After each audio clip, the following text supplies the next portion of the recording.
Genèse 18, 1 relate la 7e apparition de l'Éternel à Abraham, cette fois dans les plaines de Mamré. D'après Genèse 13, 18, ce lieu est identique à Hébron, dont le nom signifie communion. Abraham était parvenu à la jouissance de ce privilège que représente la communion avec Dieu. Le chapitre 18, verset 1, nous décrit le patriarche assis à l'entrée de sa tente, dans une attitude de profonde expectative.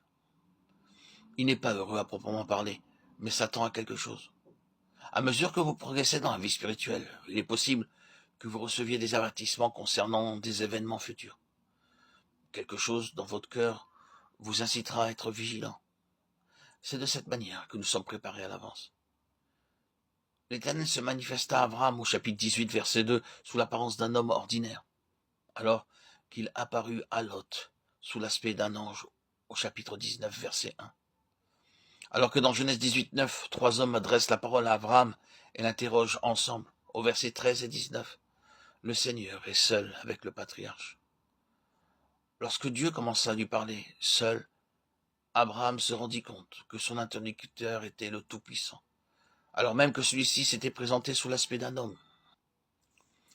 Dans le cas de Lot, seuls les 2 anges se rendent chez lui. Abraham les avait reçus avec une grande joie, malgré le fait qu'ils fussent venus sous l'aspect d'hommes ordinaires.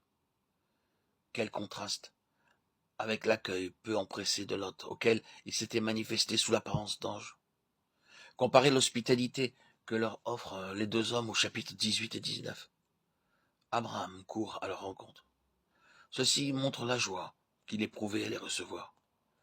Bien qu'ils eussent l'aspect d'hommes ordinaires, Lot savait qu'ils étaient des anges, mais après s'être levé pour les accueillir, il resta à l'endroit où il se trouvait. Dans Genèse 18, 3 à 5, Abraham dit « Venez et asseyez-vous, je vais entrer pour vous préparer de quoi manger. » En ce qui concerne Lot, il n'est même pas question de nourriture dans les paroles de bienvenue qu'il leur adresse, bien qu'il leur ait donné de l'eau pour se laver les pieds. Il dit aux anges « Restez ici, et vous partirez le matin. » Genèse 19, 2. Peut-être craignait-il que sa femme les renvoie ou refuse de leur donner à manger.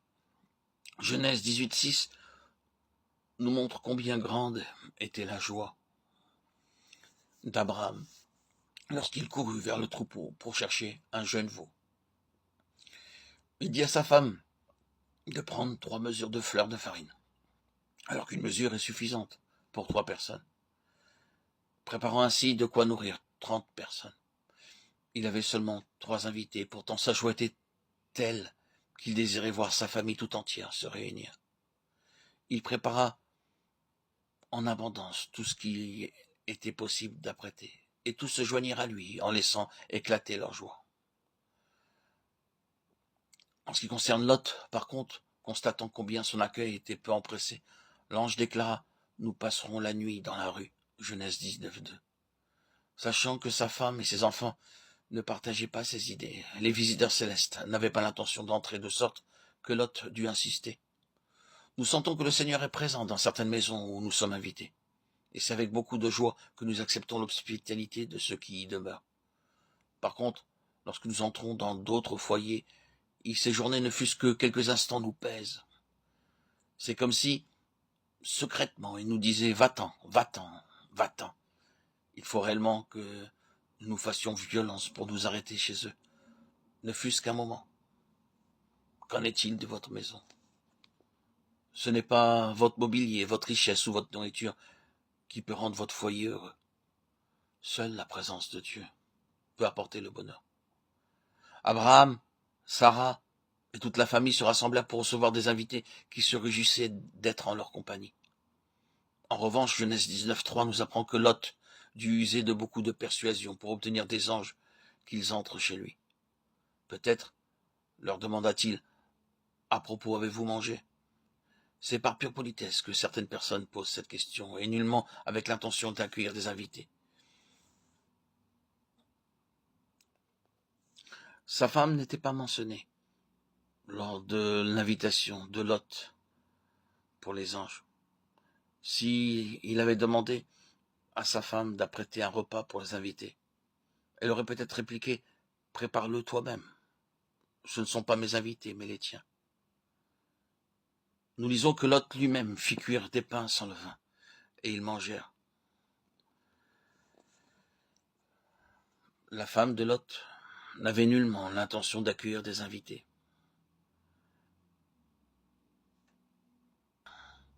Lot avait choisi de rester à proximité de Sodome.